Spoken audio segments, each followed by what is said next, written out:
It was a bright, clear day in Washington, D.C. The White House lawn was bustling with activity as families, children, and journalists gathered for a public event hosted by then-President Donald Trump. Among the crowd were people from all walks of life, some excited to see the president in person, others skeptical but curious.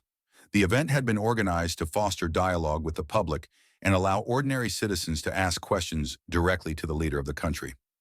As Trump made his way onto the podium, dressed in his signature navy blue suit and red tie, the crowd erupted into applause. His presence was commanding, yet there was an unusual warmth in his demeanor that day. After a brief speech about unity, hope, and the future of the nation, he invited the attendees to ask questions. "Mr. President," a man in the front row began, "what steps are being taken to improve the economy for small businesses?" Trump responded confidently, detailing his administration's efforts to reduce taxes and support local enterprises. The crowd nodded in approval, and more hands shot up. One by one, questions about healthcare, education, and foreign policy were answered. Everything seemed to be proceeding as expected, until a small hand in the middle of the crowd caught everyone's attention.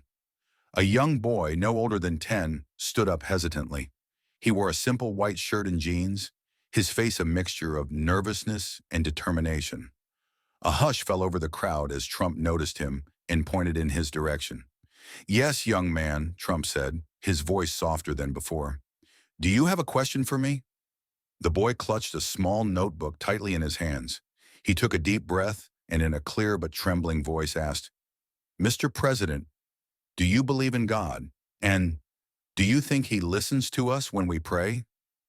For a moment, time seemed to stand still. The crowd, previously animated, grew silent. Journalists lowered their cameras, and even the Secret Service agents appeared to momentarily relax their posture. It wasn't the type of question anyone had expected. Trump's expression changed. Gone was the confident, businesslike demeanor he usually carried. In its place was a look of contemplation and sincerity. He stepped away from the podium slightly, as if wanting to be closer to the boy. "That's a very important question," Trump began, his voice steady but reflective. "And it's one that many people, young and old, have asked themselves at different points in their lives." He paused, glancing briefly at the sky as if gathering his thoughts. "I do believe in God," he continued. "I believe that He watches over us, guides us, and gives us strength when we need it most. Life can be difficult, and sometimes it feels like our prayers go unanswered. But in those moments, I think it's important to remember that faith isn't just about getting what we want. It's about trusting that there's a bigger plan, even if we don't understand it."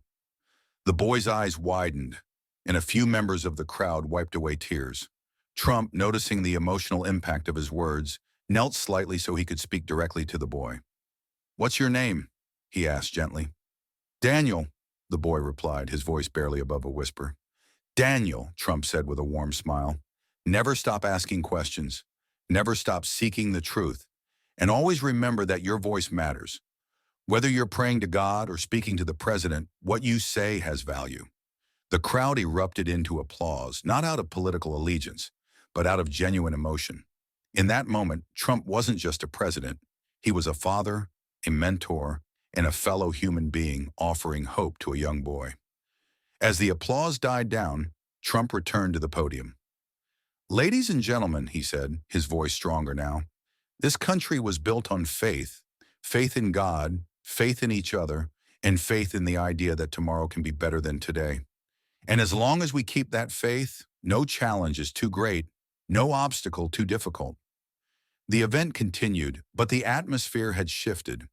What began as a routine public gathering had turned into something deeply personal and moving. People left that day not just with answers to policy questions, but with a renewed sense of hope and unity. In the days that followed, Daniel's question and Trump's heartfelt response became a viral sensation. News outlets played the clip repeatedly, and social media was flooded with reactions. Some praised Trump for his sincerity, while others admired the courage of a young boy who dared to ask such a profound question. Daniel's family received countless messages from strangers expressing their support and sharing their own stories of faith and doubt. Inspired by the overwhelming response, Daniel decided to start a small project at his school, a weekly discussion group where students could come together to talk about life, faith, and the questions that mattered most to them. Meanwhile, Trump continued to receive letters and emails from people across the country. Many thanked him for his words and shared how his response had touched their lives. In one of his speeches a few weeks later, Trump mentioned the encounter. Sometimes it takes the innocence of a child to remind us of what really matters, he said. Daniel's question wasn't just about God. It was about hope, about believing that we are heard, and about knowing that our voices, no matter how small, can make a difference. Years later, Daniel, now a young man, stood before a large audience at his university graduation. As he delivered his speech, he recalled the moment that had changed his life. When I was 10 years old, I asked a question. I didn't know what kind of answer I would get, but that moment taught me something I'll never forget, that it's okay to ask, it's okay to wonder, and it's okay to believe that our words can have an impact.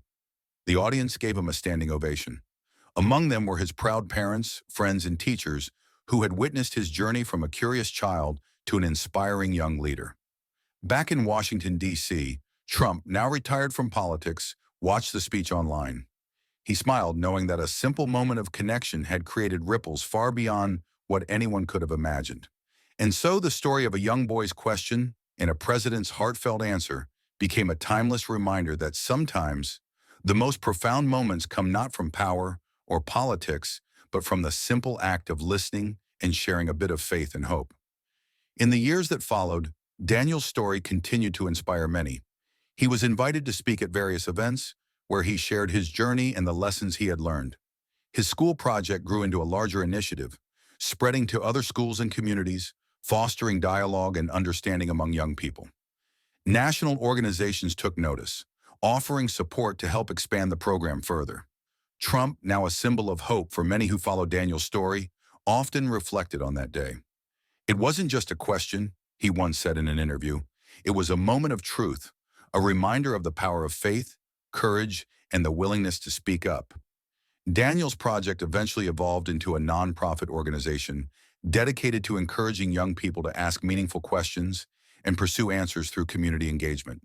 The initiative gained national recognition with endorsements from educators, leaders, and even former presidents. Sometimes it's the simplest questions that lead to the most profound changes, Daniel often said during his speeches. Never underestimate the power of a curious mind and a brave heart. His words resonated deeply, inspiring countless students to take initiative and voice their thoughts without fear. Over time, Daniel's organization expanded internationally, forming partnerships with educational institutions across the globe. Workshops and seminars were held to teach young minds the value of critical thinking, empathy, and dialogue. Media outlets continued to follow Daniel's journey, often highlighting his humble beginnings and the pivotal moment with Trump that sparked his mission. Documentaries were made, chronicling how a single question could ignite a movement. Daniel's story became a case study in leadership courses, emphasizing how small actions can lead to significant societal change. As the years went by, Daniel never forgot the day he stood before the president as a nervous 10-year-old. That memory fueled his passion to keep asking questions and seeking answers, knowing that sometimes even the simplest moments can change the world. Years later, Daniel was invited to deliver a TED Talk where he shared his story with a global audience. Standing on the stage, he spoke not only about his encounter with Trump, but also about the power of faith, resilience, and curiosity. The talk went viral, reaching millions of viewers worldwide and sparking discussions on the importance of nurturing young minds and encouraging open dialogue. We live in a world where asking questions can sometimes feel daunting, he said, but it is through questions that we learn, grow, and create a better future. After the event, several prominent leaders approached Daniel, expressing their admiration for his work and offering further support. Collaborations were formed with major international organizations, and Daniel's initiative became a beacon of hope for young people around the world. Despite all the accolades and recognition, Daniel remained grounded. He continued to visit schools, talk to students, and remind them of the lesson he had learned that day on the White House lawn, that no question is too small and no voice is insignificant. His journey, which started with a simple question, became a testament to the power of courage, faith, and the enduring human spirit.